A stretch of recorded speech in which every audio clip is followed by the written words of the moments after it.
مستهدفة دبابة.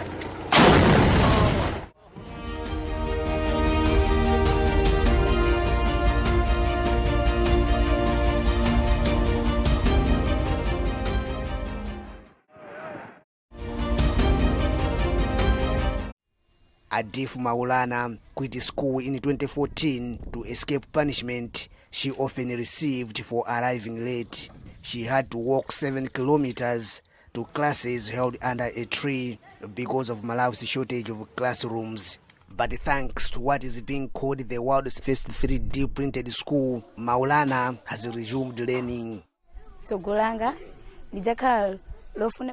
I'm now happy because I will realize my dream to become a teacher because the school is near now. I will not arrive late at school and lessons are going smoothly.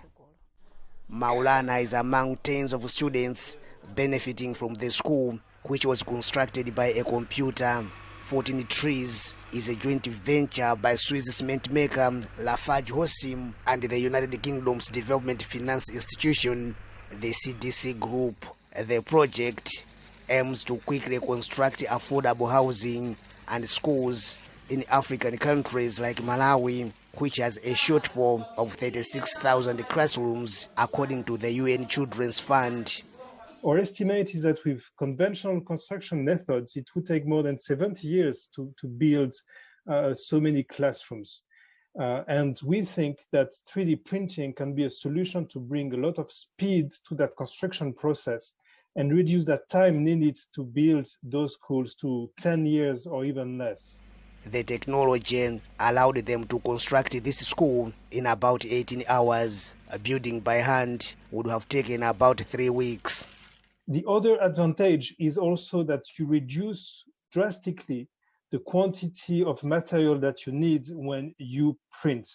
And this has an effect both on the affordability, meaning that those buildings become more affordable, but also on the CO2 footprint, which is reduced. And in Malawi, it's up to 70% less CO2 that is emitted per building.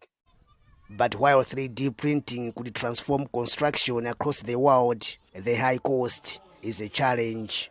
While the school costs about 15% less to print than to build, the 3D printing machine costs about $500,000. Now, the other thing that we also need to consider at this point will be, now, if this is a welcome development, who is going to own the 3D printing machine? Will it be the local contractor, or the government is going to buy it and then start printing all these classrooms all over the place? Maybe that's a discussion for another day.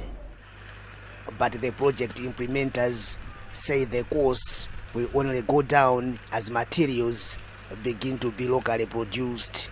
Meanwhile, 14 Trees plans to continue demonstrating the power of the technology by printing more schools and houses in Malawi, as well as Kenya and Zimbabwe. Lameck Masina for VOA News, Salima District, Malawi.